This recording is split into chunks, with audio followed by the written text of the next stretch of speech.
Verità, la famosa storia della strage di Erba. Quello che abbiamo appena appreso tramite l'approfondimento della consulenza del dottor Marzio Capra, che è stato vice capo dei RIS, che è genetista forense, biologo di grande fama per quanto riguarda le consulenze a pubblici ministeri e avvocati, i tribunali sanno benissimo chi è. Insomma, quello che abbiamo appena ascoltato è clamoroso, Max, è enormemente clamoroso. Quella famosa macchia di sangue che inchiodò Olindo Romano, trovata sul battitacco della sua auto, non esiste, non l'ha mai vista nessuno. Quella che è stata esaminata dal perito della procura è una traccia di sangue completamente diversa da quella che sarebbe stata repertata sull'auto e che nessuno ha mai visto, oltretutto. A te ti pare possibile che una vicenda come la strage di Erba venga trattata sotto il profilo delle indagini in questo modo? Sì, sì, Ecco, sì, sì, proprio infatti perché conosco me lo la attendevo. magistratura. E che dopo Quindi 17 anni siamo a scoprire cose che dovevano essere chiare fin da subito, fin dal momento in cui si fanno le indagini e poi si va a giudizio in primo grado. E invece, devo dire la verità, sia lode agli avvocati di Olindo Romano e Rosa Bazzi, tutti e quattro, che stanno lavorando gratis et amore Dei, et amor di giustizia più che Dei, da tanti anni, e che dopo 17 anni sono in grado di fare qualcosa per difendere questi due, perché in primo grado a Como era impossibile esercitare il diritto di difesa. Ti segano i testimoni. Quando c'è il riconoscimento del Frigerio che riconosce Olindo e che non era vero, non puoi interrogarlo perché il pubblico ministero e il giudice ti interrompono, non sottoponga il testimone a troppo stress, le prove non le ammettono, le intercettazioni mancanti chi se ne frega, e appunto la lista dei testimoni decimata. In primo grado fu impossibile esercitare il diritto di difesa ed eravamo a processo in un'aula pagata dal popolo italiano in nome del popolo italiano. Eravamo in quelle condizioni. Adesso, a 17 anni, questi sono in grado di elaborare uno straccio di difesa, non uno straccio, un fior di consulenti eccellenti in tutte le professioni. Marzio Capra è uno dei tanti consulenti che anche loro gratuitamente hanno prestato la loro opera, mettendo insieme elementi che a definire clamorosi è poco, ma a distanza di 17 anni. Intanto questi due sono tranquillamente in galera. sì, a questo punto io questa roba la do per scontata proprio perché mi sono fatto un'idea nel tempo della magistratura, mi è capitato di incontrare, di sfiorare tanti magistrati, alcuni anche star dell'antimafia, star della giustizia televisiva, quindi con tutto lo schifo che posso provare non provo nessuno stupore. La domanda invece che mi faccio è questa, cioè stante la risultanza del fatto che bisognava incastrare questi due e bisognava impedire un attivo diritto alla difesa, perché è stato fatto? Cioè, detto proprio più in modo più onesto, chi doveva proteggere la magistratura? Doveva far fuori questi due per coprire quale assassino? Questa è un'ottima domanda, ancora oggi in Di che evasa. genere, italiano, straniero, amico di qualcuno? I processi grossi, soprattutto quando poi diventano mediatici, non si applica mai il codice a questi processi, non vengono condotti a filo di codice, sono tutti per trattative anche mafiose. Io ieri sera sui social ho insultato e cacciato un imbecille perché ho fatto questa previsione di cui mi assumo la responsabilità. L'assassino numero uno mediatico che va di moda in questi giorni, il Turetta che i giornalisti debosciati hanno chiamato Turretta, perché gli dà più il fatto del storpiare il nome, gli dà quel brivido un po' da depravare. Turretta non farà l'ergastolo, cioè troveranno un modo per dargli l'abbreviato, farà 12-14 anni di carcere, in galera non ci andrà, lo manderanno a curarsi e poi lo manderanno.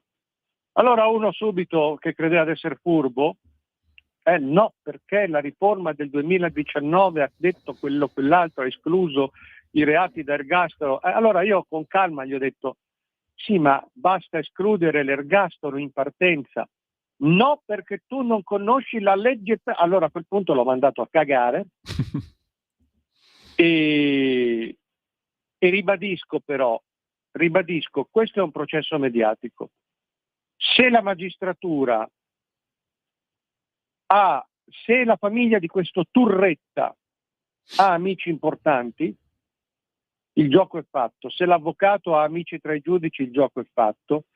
Se il PD si accontenta della strumentalizzazione operata oscena in questi giorni e si accontenta di candidare la sorella esaltata per farne una bandiera del femminismo anti-occidentale e non spinge, non insiste sulla condanna esemplare, il gioco è fatto. Perché sarà una trattativa. Poi vorrei capire, se per caso la famiglia di Turretta ha sponde, che ne so io, qua, là, nella sinistra, nella massoneria, e il gioco è fatto. C'è qualcosa che te lo fa sospettare? Tutto, l'esperienza, io ho assistito e raccontato anni fa, è vero che era prima della legge del 2019, ma io ho raccontato il caso di giovani che hanno ucciso l'amante in macchina spaccandole tutte le ossa del cranio e i denti, poi buttata ancora viva, perché certe cose succedono anche qua nelle Marche, nella provincia, buttata ancora viva nel pozzo dell'azienda di famiglia, che era un'azienda di prodotti chimici, e questo tutti i giorni andava a buttare un po' di acido. Quella là è morta agonizzante in un pozzo dopo essere stata massacrata. Se l'è cavata con un abbreviato da 12 anni, perché il pubblico ministero era evidentemente amico del padre di questo qua, ne ha fatti meno. Ho tanti precedenti che potrei raccontare. Poi, guarda caso, ieri mi accorgo, mi imbatto in una notizia via social, cioè arriva un giudice, lo mandano in televisione, questo giudice comincia a spiegare in punta di diritto come qualmente per Turretta non si applicherà l'ergastolo, perché secondo lui non c'era la premeditazione, c'era sì la premeditazione, questo si era portato tutto l'armamentario, però basterà concludere per un raptus, basterà inventare qualcosa, cioè il processo è lì, aveva ragione Kafka, avevano ragione tanti romanzieri, il processo è una rappresentazione. Questi delitti si giudicano in base a una trattativa. Quindi stiamo a vedere, però poi non stupiamoci se Turretta nell'arco di 2 o 3 anni o anche meno andrà a fare barchette di carte da qualche prete sociale della sinistra che prende Quindi, la retta. tu dici, Max, e tra l'altro io voglio rifarmi anche all'ultimo pezzo, uno degli ultimi pezzi che hai scritto e che coloro che ci seguono possono trovare sul tuo sito, Il Faro di Max del Papa. Sì. La volgarità del male si intitola il pezzo, per chi volesse leggerselo. Allora, tu scrivi e prevedi, o meglio, tu dici questa vicenda ha un sapore politico, ideologico, e la vicenda giudiziaria passerà in secondo piano, no? Sostanzialmente, tu stai dicendo. Tra l'altro tu scrivi cose molto pesanti anche sulla sorella di Giulia Cecchettin, no? La sorella di una ragazza uccisa, satanista di provincia, responsabile di proclami eversivi, bruciate tutto, attaccate lo Stato, cancellate i maschi, assoldata dal PD quale testimonial della lotta che unisce l'odio occidentale, l'odio verso il maschio, l'odio verso Israele, la connivenza verso Hamas. E che cosa c'entri la sventurata Giulia con questo? E neanche il Padre Eterno può spiegarlo, tu scrivi. Però in effetti nel fine settimana abbiamo visto unirsi le manifestazioni contro la violenza sulle donne e l'esaltazione di Hamas, che risponde a un'ideologia che della donna fa strame. Io sfido chiunque a contestare una sola parola. Io ho riportato i fatti come sono. Ed è inutile che se la prendono con quel leghista, adesso non mi ricordo il nome, che rimarcava, cioè Valdegamberi, consigliere regionale, ex, non è leghista, ma insomma della lista Zaia, se non mi ricordo male, che ha parlato di satanismo. Perché tu la definisci satanista di provincia, la sorella della Cecchettin? Perché lei si pone così, perché dai suoi social, come la definisci? Una che inneggia Satana, citato il crocifisso alla rovescia, la motosega, il sangue di Satana, il sangue dei cosi. Cioè queste sono delle ragazzine esaltate di provincia, no? È una cosa stupidella. Però era lei che stava in questo giro qua. Allora la sinistra non può dire che quando una cosa non piace, che si veda, che si palesi, allora non esiste. È lei. Se io mi metto una maglia rosso-nera sono del Milan. Se io mi metto una maglia con Viva Satana, il sangue di Satana, appendiamo Cristo alla rovescia, sono satanista. C'è poco da fare. Quindi il buon Valdegambari ha detto un'ovvietà, diciamo, no? Ha detto l'ovvietà della verità, l'ovvietà della realtà. Poi c'è il comportamento. Scusate, io mi sono stufato di tutta questa gente che, come usa oggi, contestualizza ad minchiam, ad mentulam canis. Cioè, hai poco da contestualizzare. Quando ti muore una persona così vicina, un parente, una sorella, un figlio, tu sei distrutto, sei annientato, puoi tradire la dignità, puoi tradire la compostezza, ci mancherebbe, oppure puoi anche lasciarti andare a una disperazione folle e bisogna solo capire. Quello che non è normale, quello che non è umano è non perdere un attimo, non perdere un battito, cominciare subito a cercare le telecamere, bruciamo tutti i maschi, la strage di Stato, bruciate tutto, fate la rivoluzione. Questa non è una cosa normale. E questa ci si è fiondata. E io avevo detto all'inizio, questa cerca il PD, questa cerca la candidatura. Mezza giornata è arrivata la candidatura del PD, perché l'hanno già imbarcata, l'hanno già presa, l'hanno già fatto il testimonial per le donne per Hamas, perché poi la sinistra tutta, anche il PD è per Hamas, dai, su, diciamolo.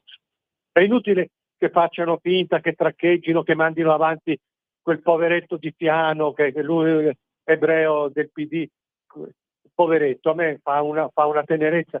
La sinistra è per Hamas, il PD è per Hamas, la Schlein è per Hamas.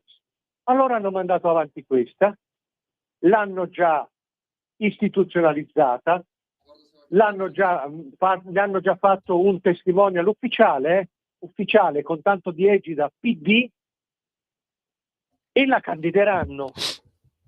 Se questo sembra normale, poi c'è il padre, compostezza, il padre non ha fatto altro che girare, inaugurare panchine rosse, va andato all'università, ragazze denunciate, tutte le ovvietà che si dicono, no?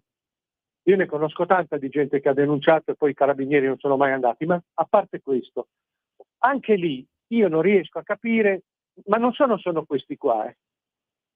Cioè oramai tutti, quando hanno un parente scannato, la prima cosa che fanno si lanciano in proclami e lanciano l'esca alla politica, che poi è quasi sempre quel partito lì. A me sembra disumano, allo stesso modo che sembra disumano quel balordo impotente che dormiva con l'orsacchiotto e che adesso sta cercando, perché non è così stupido quello lì. Quello lì ha cominciato subito ad applicare il copione che gli è stato dato dai difensori e dagli psichiatri, cioè quello dello scemo lucido, scemo perché mostra di non rendersi conto della sua condizione, lucido perché sta buono, non dà i numeri, e allora dice: ma dov'è la mamma?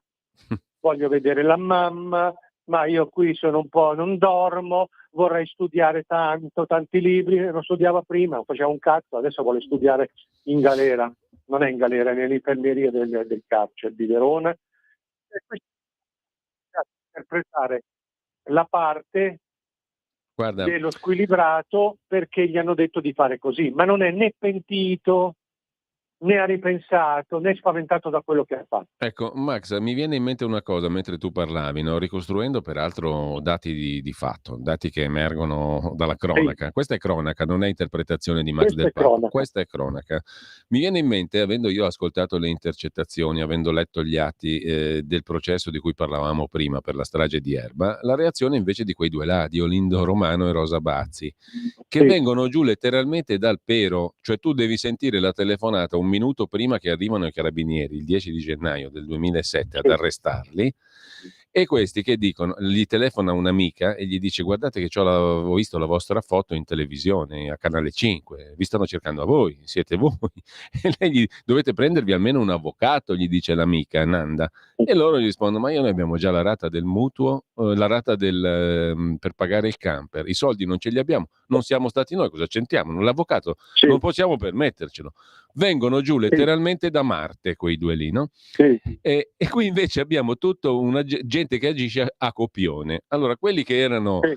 diciamo, i due terribili mostri erano di un'ingenuità spaventosa. Quelli che invece sono le vittime agiscono secondo copione. C'è qualcosa che non quadra. Sono due Esatto. reality completamente diversi. Sì. Non proprio, sono totalmente d'accordo. Allora, una persona che è coinvolta in una vicenda così tragica, drammatica, sanguinolenta, orribile, se è normale, reagisce in un modo diverso, questo voglio dire. Reagisce come Olindo e Rosa, non come questi qui, o sbaglio? No, io all'epoca confesso che anch'io mi sono lasciato orientare dalla soluzione più facile, cioè i due, i mezzi dementi, sanguinosi, l'hanno fatta loro, punto e basta. Sì, cioè, è ovvio. No, però poi quando ho cominciato anche a sentire che questi qua erano stati pressati, erano stati dalle forze di polizia, gli avevano detto confessate perché tanto è inutile, li avevano praticamente torturati anche psicologicamente, li avevano indotti a confessare, ho messo insieme un po' di cose. No, Ripeto, perché tu devi sentire poi, stupito. quando li arrestano il primo giorno, loro tutti e due danno la stessa versione. Non c'entriamo niente, non siamo stati noi, e il pubblico ministero che gli dice: oh, ma Frigerio ve l'ha riconosciuta, signor Olindo? Si sarà sbagliato, dice lui, cosa devo dirle io? Si sarà sbagliato. E sono di una tranquillità e di una linearità totale. Dopodiché gli viene prospettato: non uscite più, non vi vedete più, se non confessate, se confessate invece c'è il minimo dei mali, e si accingono a dire delle fesserie incredibili, perché le loro confessioni sono un cumulo di cose che non tornano. Però diciamo, uno si fa un'idea. Io perfino ricostruendo quella vicenda mi sono fatto perfino l'idea del perché confessano, perché sono due poveri ratti messi in trappola che non vedono altra via d'uscita che non quella lì, che gli viene prospettata da persone di cui si fidano, perché della divisa e delle autorità loro si fidano. Sì, è così, ma è così, cioè il processo allora sono persone normali, forse per qualcuno sotto il normale, perché hanno fatto a distanza di 17 anni le perizie psichiatriche e hanno delle leggere tare, ma sono assolutamente lineari nel loro comportamento. Mentre invece quello che tu noti, Max, permettimi, mi fa capire un'altra cosa, che invece di lineare e di normale in determinate reazioni, sempre in reazione a fatti di cronaca terribili, sanguinolenti, beh, insomma, queste reazioni che tu hai descritto per il caso Cecchettin non mi sembrano normali. No, sono messe su secondo copione, come dicevi tu, in larga parte. Poi non voglio calpestare il dolore. Il dolore ci sarà certamente, è ovvio. T'hanno ammazzato una figlia, t'hanno ammazzato una sorella. Però qua si vede un copione. Se il dolore non lo rispettano loro, cioè c'è poco da fare qui, la morte fa comodo. L'atteggiamento è quello di chi dice: vabbè, tanto ormai è successo, vediamo di cogliere il possibile, no?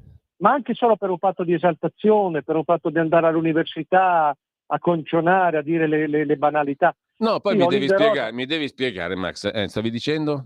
Dico, Olindo e Rosa avranno anche delle leggere tare, sono tare culturali come ha il 90% della gente, come hanno qua tanti che stanno in provincia e sono un po' obnubilati, non sono tare genetiche o tare mentali.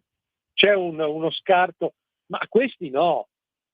Questi hanno una deviazione nell'atteggiamento e nella reazione che è molto, quella sì che è inquietante.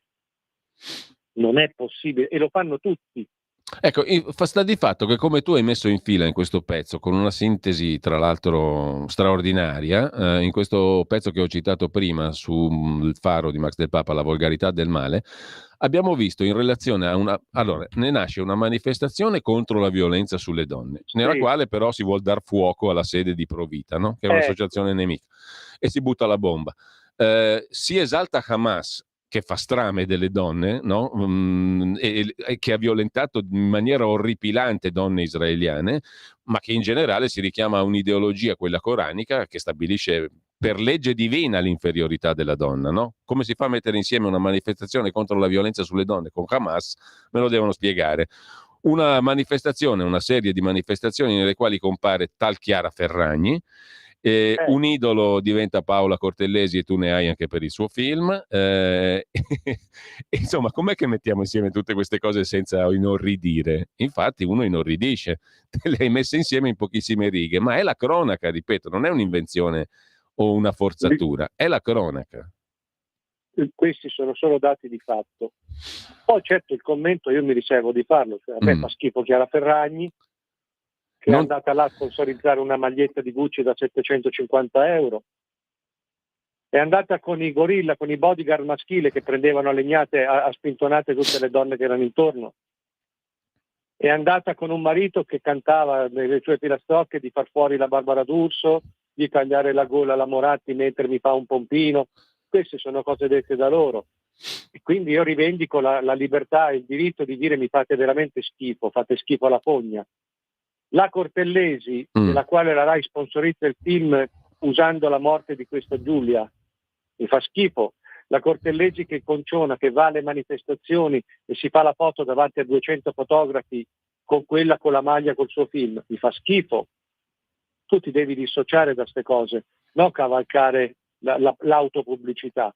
Quindi mi fanno schifo, mi fa schifo. Ecco, però tu ricordi giustamente che poi i criminali sono quelli che in Irlanda protestano perché un islamista algerino voleva sgozzare dei bambini, e in Francia arriva un'orda di nordafricani francesi di seconda e terza generazione che ammazza un sedicenne e voleva far fuori i bianchi a una festa di paese, no? E anche questi sono, diciamo, proteste inconcepibili o, diciamo, rimosse completamente, perché di quella storia lì hanno parlato in pochissimi. O soffocate, perché poi hanno menato quelli che manifestavano. Allora qui abbiamo un problema che è di tutta Europa, una serie di problemi, cioè questi scannano finché vogliono, le autorità li tengono coperti, non dicono che sono nordafricani e sono islamici. Chi manifesta tra rabbia e disperazione viene menato. La politica tutta, anche a destra, fa il gioco di questi qua. Ecco, tra l'altro tu noti in conclusione, e mi voglio sottolineare anche questo aspetto, no? Che alla fine noi abbiamo sentito cose assurde anche su Giorgia Meloni, come se fosse lei patriarcale la causa delle violenze su Giulia e le altre, no? Se c'è una donna che ha mandato a fare a quel paese il compagno sui due piedi, non appena gli è risultato di intralcio, quindi se c'è una femminista, mi par di dire, può essere lei, Giorgia Meloni, non ci ha messo un attimo a scaricare il Gianbruno, no? Che poi sia un copione anche quello è un altro discorso, però come fai a dargli della femminista? Ciò nonostante però tu ce l'hai anche con la Meloni, perché dice alla fine si è uniformata alla narrazione della sinistra, ha accettato i paradigmi, i cliché. Io se da primo ministro donna mi dicono che io sono l'assassina di Giulia, io faccio un casino. Io comincio a mandare in galera la gente che si permette di dirlo. Cioè e questa qui si è messa a chiedere scusa. Non può dire la Meloni, che è Presidente del Consiglio, lo voglio dire in maniera molto così spregiudicata. La Meloni controlla i servizi segreti fino a prova contraria, è Presidente del Consiglio. Non può limitarsi a chiedere, a mendicare che la Schlein si dissoci dalle femministe, poi c'erano dentro i centri sociali che hanno cercato di bruciare vivi quelli di Provita dentro la loro sede. Gli hanno tirato le bombe, volevano appiccare un incendio. Non può dire mi aspetto che Elli si dissoci, ma cazzo, quella era una manifestazione con l'egida del PD, basta con sto piagnucolare.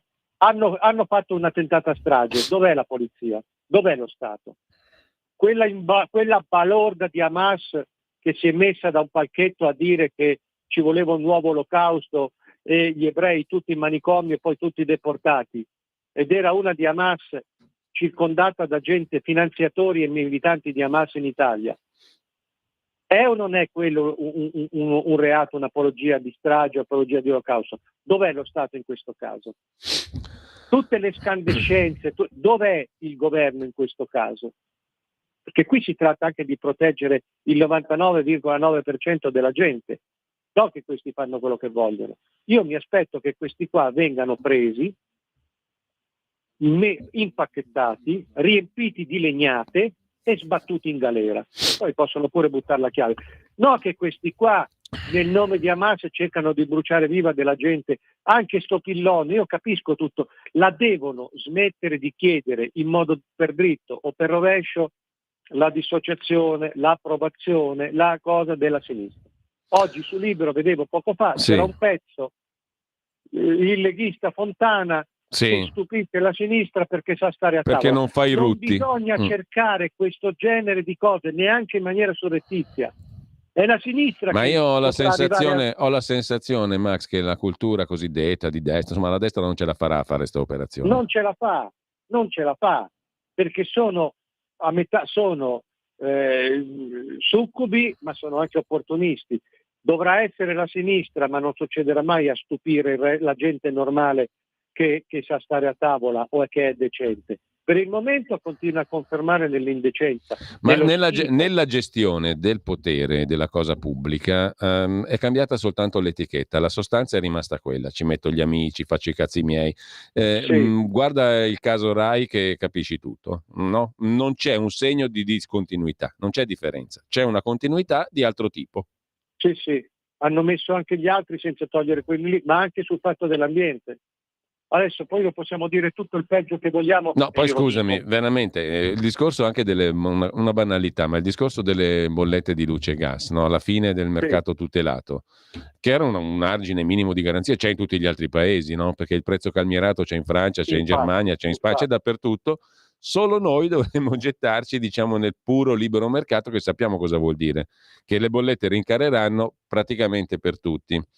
E che noi avremo dei contratti ancora più incomprensibili di quelli che sigliamo oggi e delle bollette ancora più incomprensibili. E non stiamo parlando di noccioline, stiamo parlando di decine di miliardi ogni anno. Quelli sono soldi veri, sono soldi molto veri. Bollette di luce e gas sono tanti soldi, moltissimi soldi. E questa roba qui doveva essere fatta, non è stata fatta, ma guarda caso non protesta quasi nessuno. Va bene a tutti. Ma guarda quello che sta facendo sull'energia. Cioè stanno buttando altri 400-500 miliardi per la transizione alle energie alternative, quando sanno perfettamente che tanto vale fare un falò di quei soldi e poi buttare le ceneri al vento. Cioè la verità è che noi abbiamo un governo che per metà è messo lì dalla sinistra. Sto Picchetto, sto qua che piange, che dorme.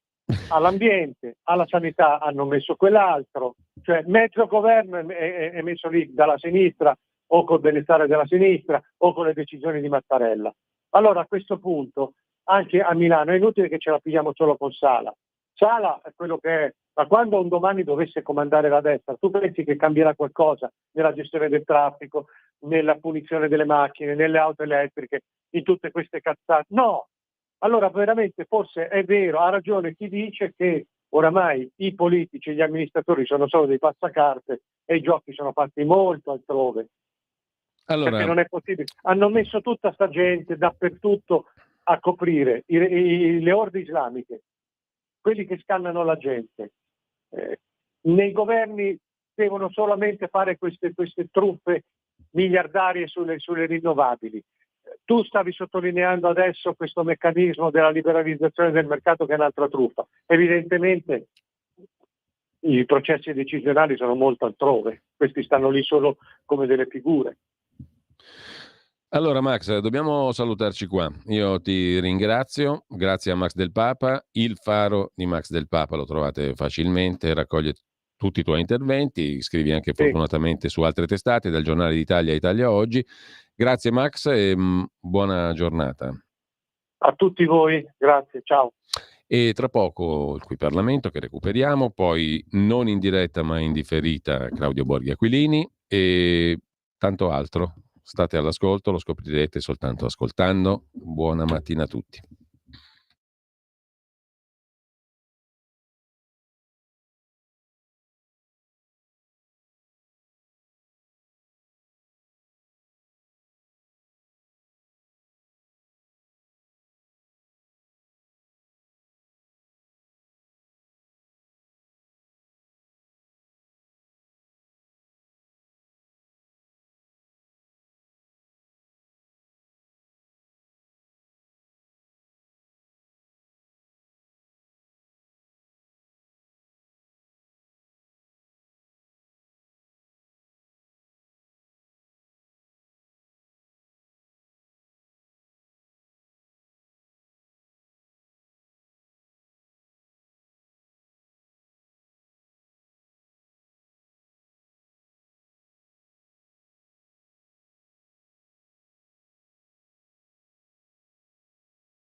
scricchiola. L'Unione Europea scricchiola. E ci sono stati due colpi molto, molto pesanti che hanno semplicemente